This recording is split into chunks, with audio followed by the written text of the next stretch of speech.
Olá, estamos chegando com mais uma edição do Cresce Entrevista.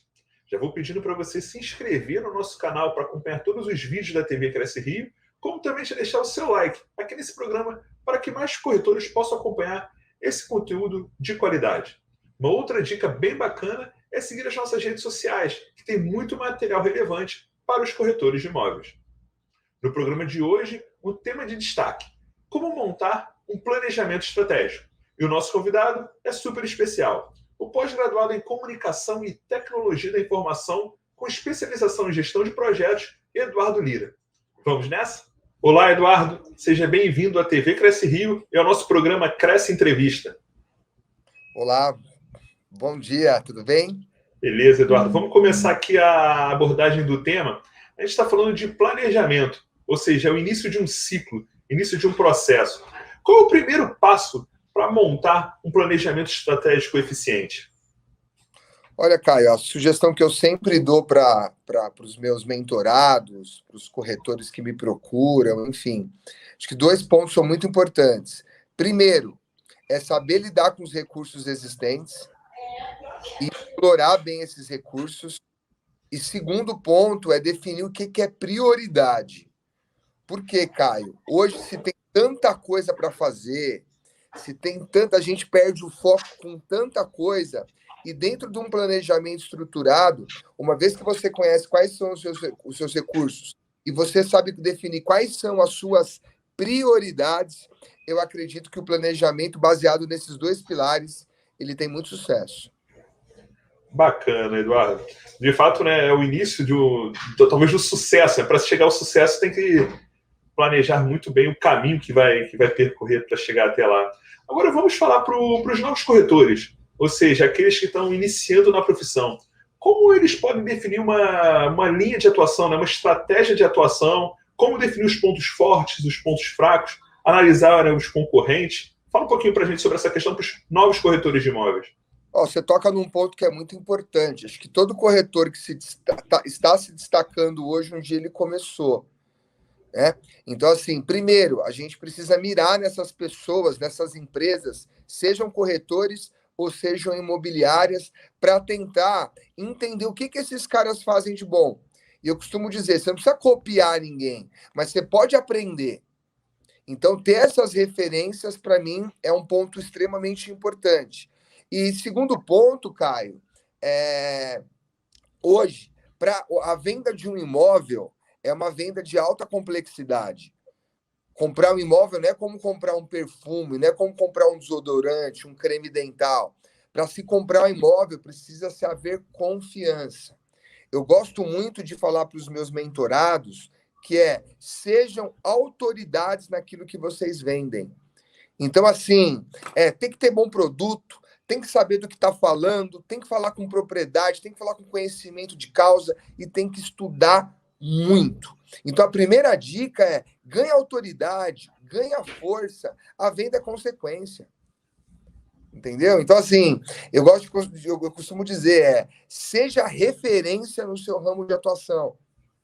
E uma vez que você é referência e é percebido como tal, automaticamente aquilo que você oferta, os produtos que você vende, seja carro, seja uma série de produtos e principalmente seja imóvel, as pessoas vão comprar. Primeiro, elas têm que te comprar para depois comprar aquilo que você está ofertando.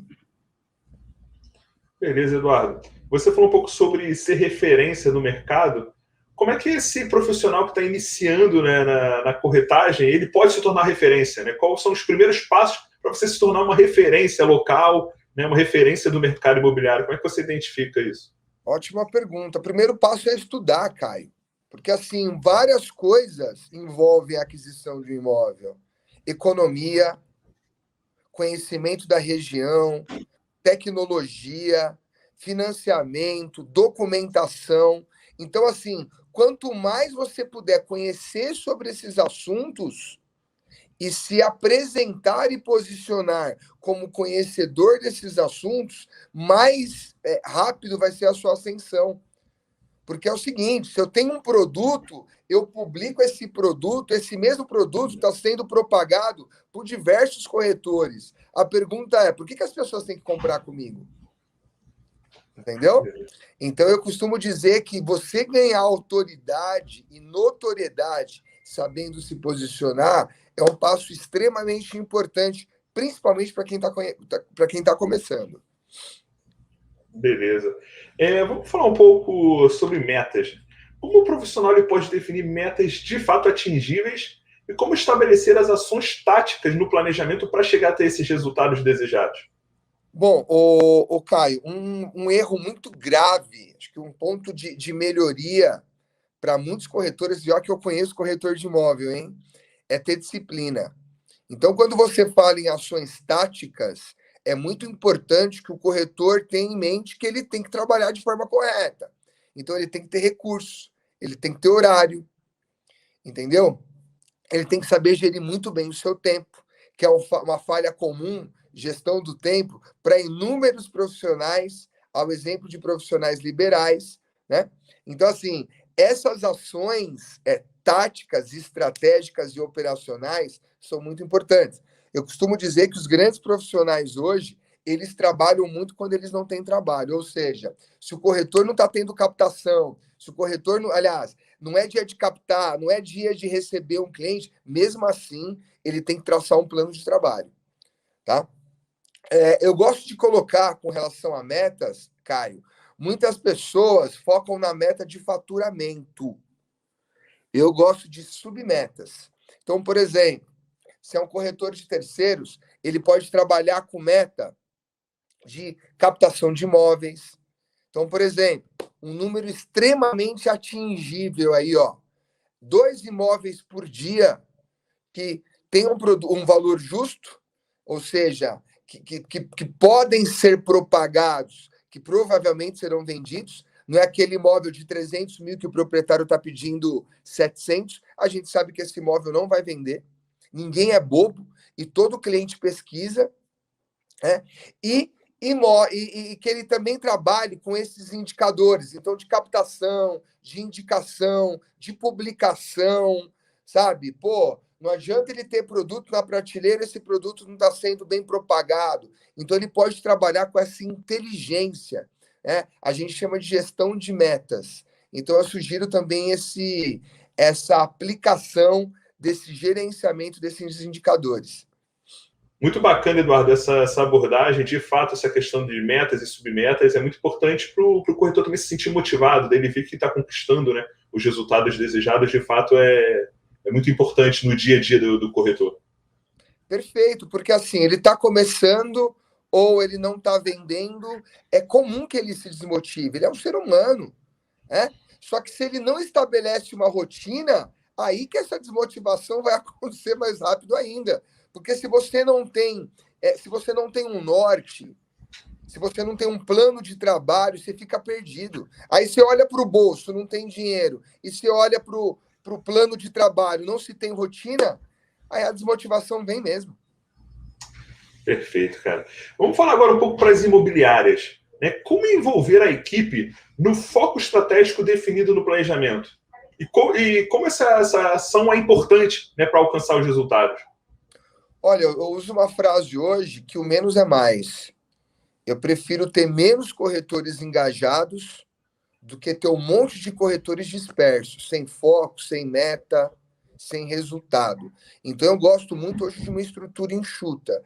E o que eu vejo que é muito importante, Caio, é que se tenha, primeiro, traga pessoas com propósitos, porque a gente sabe que ser corretor de imóvel não é fácil. E segundo, que se estabeleça uma boa rotina. O corretor precisa de direcionamento. E esse direcionamento, muitas vezes, não vem dele, precisa vir da imobiliária. Então, assim, a imobiliária precisa conhecer um pouco de gestão de negócio. E principalmente gestão de pessoas. Né? Porque o corretor nada mais é que... Por trás de um corretor tem um ser humano que precisa de orientação e de direcionamento. Com certeza. Como o corretor pode mensurar os resultados? Que indicadores ele pode utilizar e, de repente, perceber que é o momento de reordenar a rota de atuação? Né? Qual a importância de analisar o planejamento e ver que, de repente, é o momento de mudar alguma ação, né, algum objetivo? Como é que você vê essa questão dos resultados, de analisar os resultados alcançados? Se não tem medição, não tem gestão. Então é importante que o colaborador, aliás, que o corretor ele estabeleça algumas metas. E algumas metas para o ramo imobiliário são fundamentais. Primeiro, ele tem que passar, ele tem que visitar os imóveis que ele está vendendo. Ele tem que conhecer e falar com propriedade desses produtos. Uma outra meta que eu gosto demais, cara, é a meta de indicação. Pô, eu estou falando com você, você conhece quem está comprando, você conhece quem está vendendo.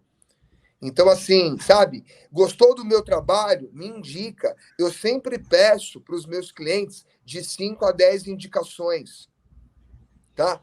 E eu costumo dizer também, tem um fator que é fundamental para qualquer profissional, principalmente para quem vende imóvel hoje, é a questão da presença digital. Esteja constantemente, estabeleça uma meta para você falar de você e para falar dos produtos, dos imóveis que você está vendendo com uma certa constância em termos de mídias digitais. Para mim é de suma importância esse ponto. Beleza, Eduardo. Uma última pergunta, né, para a gente fechar o nosso Cresce Entrevista. O que você diria para o profissional que ainda não elaborou um planejamento estratégico, não definiu uma linha de atuação? O que você diria para esse corretor de imóveis? Olha, cara, hoje todo mundo tem acesso a muita informação. E eu costumo dizer que corretor é empreendedor. Né? Ele precisa comprar essa ideia, que ter disciplina e que ter processo, com certeza vai ajudar demais no desempenho dele. Então, assim, o corretor de imóvel que vem com esse propósito de trabalhar de forma correta e estabelecer uma boa rotina e bons processos de trabalho, esse cara vai sair na frente. Tá? Porque, assim, é muito comum do corretor falar, pô, agora eu vou trabalhar por conta, eu vou fazer o meu horário, eu vou trabalhar do meu modo. E a gente sabe, Caio, que, assim, ele pode trabalhar do modo dele, mas é um ou outro, é uma minoria muito inexpressiva que tem resultado trabalhando com tanta informalidade, entendeu? Entendi, Eduardo. Quero aqui te agradecer, cara, pela participação no nosso Cresce Entrevista. Muito conteúdo bacana para os corretores de imóveis, né? Uma verdadeira aula aos profissionais, cara. Muito obrigado mesmo pela participação aqui com a gente. Espero ter agregado aí, estou à disposição. Não sei se ficam os meus contatos, mas estou à disposição. Se algum corretor quiser falar comigo, eu fico muito feliz quando alguém pede alguma dica, pede alguma sugestão. Eu sinto que a minha missão está sendo cumprida, levando informação. Eu que agradeço. Bacana, Eduardo. Até a próxima, cara. Um abraço para vocês, um abraço a todos aí do Cresce. Obrigado. Igualmente.